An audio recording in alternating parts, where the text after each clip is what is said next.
Good morning बच्चों। हिंदी की पाठशाला में आपका फिर से स्वागत है। आज हम लोग पढ़ेंगे पाठ 11 बुलबुल के बच्चे। चलिए हम लोग पाठ को पहले पढ़ते हैं, तब उस पर हम लोग चर्चा करेंगे, उस पर बातें करेंगे। ठीक है, आइए।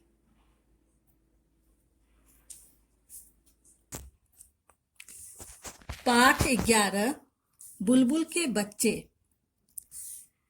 सभी चिड़ियां स्वतंत्र रहना चाहती हैं। आज हम बुलबुल के बारे में जानते हैं, वह कैसी होती है। तो आइए हम लोग कहानी पढ़ते हैं। रीचा और मधुर के घर के पीछे एक बगीचा था। उस बगीचे में आम, आड़ू, नीम और अमरूद के कुछ वृक्ष थे। तरह तरह के पक्षी उन पेड़ों पर आकर बैठते थे। एक दिन ऋचा ने बगीचे की झाड़ी में एक घोंसला देखा। उसमें 4 छोटे छोटे अंडे थे। वह दौड़कर मधुर को बुला लाई। दोनों बच्चे दूर से उन अंडों को देखते रहे। कुछ दिनों के बाद अंडों में से 4 नन्हे नन्हे बच्चे निकले। ऋचा और मधुर ने पास जाकर देखा। वे बुलबुल के बच्चे थे। न तो उनके पंख थे और न ही वे बोल सकते थे।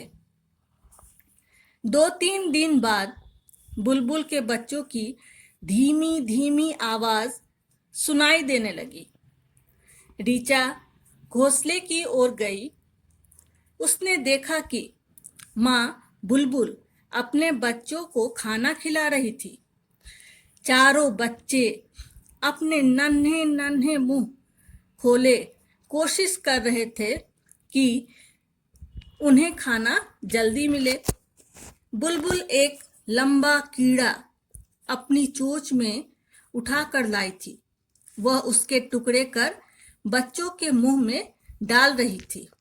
ऋचा यह सब देखती रही। थोड़े दिनों के बाद बुलबुल के बच्चों के छोटे छोटे पंख निकल आए। वे घोंसले में चलने फिरने और चहकने लगे। बुलबुल खाना लाकर घोंसले में रख देती और बच्चे अपने आप खाना खाते। देखिए यहाँ पर ये बच्चे हैं बुलबुल के। देखिए कितने छोटे छोटे और कितने प्यारे दिख रहे हैं। और ये मधुर है और ये कौन है? ऋचा। ठीक है, देखिए। चलिए हम दूसरे पेज में पढ़ते हैं। कुछ दिन और बीत गए। अब बुलबुल के बच्चे फुदकने लगे थे। घोंसले से बाहर झाड़ी पर आने लगे थे। उनकी आवाज बड़ी मीठी थी। ऋचा और मधुर उन्हें देखकर बहुत खुश होते। फिर एक दिन आया जब बुलबुल के बच्चे उड़ गए। घोंसला खाली देखकर ऋचा और मधुर बहुत उदास हुए। पर माँ ने उन्हें समझाया, चिड़िया के बच्चे पंख निकल आने पर खुली हवा में उड़ना पसंद करते हैं। कुछ दिन ऐसे बीत गए। जब पक्षी उड़ना सीख गए तब उड़ते लगते कैसे प्यारे, माँ के पीछे पंख पसारे। तो ये कहानी थी बुलबुल की। बुलबुल के बारे में देखिए यहाँ पर दिया गया है, बताया गया है। बुलबुल बहुत प्यारी चिड़िया होती है। उसकी पूंछ के पीछे नीचे वाली जगह लाल होती है। पूंछ का सिरा सफेद होता है। बुलबुल का शरीर भूरे रंग का होता है। सिर का रंग काला होता है। बुलबुल की आवाज तेज और मीठी होती है। वह अपना घोंसला सूखी घास या पौधों की पतली जड़ों से बनाती है। इसका घोंसला कटोरे के आकार का होता है। बुलबुल हमारी तरह फल और सब्जी खाती है। आइए हम लोग शब्दार्थ देखते हैं। शब्दार्थ है बगीचा, बाग, वृक्ष, पेड़, पक्षी, चिड़िया, पंख, पर।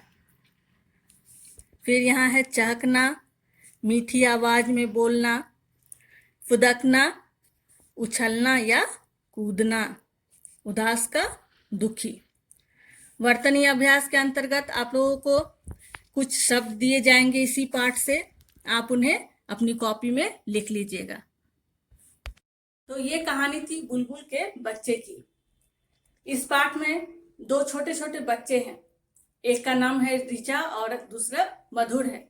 ठीक है, दोनों भाई बहन जब बगीचे में जाते हैं तो देखते हैं कि वहाँ कुछ अंडे, घोंसला है और उसमें कुछ अंडे पड़े हुए हैं। उन्हें पता चल जाता है कि किसी चिड़िया का ये है, अंडा है। कुछ दिनों बाद उसमें से बच्चे भी निकल आते हैं। तो वो बच्चे जो थे वो बुलबुल के थे। तो ऋचा और मधुर उन्हें बढ़ते हुए देखते हैं। पहले वो एकदम छोटे छोटे होते हैं, उनमें कोई हरकत नहीं होता है, सिर्फ सोए हुए थे। कुछ दिनों बाद जब देखते हैं तो वो उसकी माँ बुलबुल जो थी वो खाना लेकर आती है और सभी बच्चे चहक चहक कर खाना खा रहे थे। कुछ दिनों बाद क्या होता है कि चिड़िया जो था बच्चे जो थे वो बड़े हो जाते हैं। बड़े होने के बाद वो उड़ जाते हैं। जब ऋचा और मधुर फिर उन्हें देखने जाते हैं तो घोंसला बिल्कुल खाली था। उनका मन उदास हो जाता है, लेकिन उनकी माँ समझाती है कि चिड़िया हमेशा स्वतंत्र रहना चाहते हैं।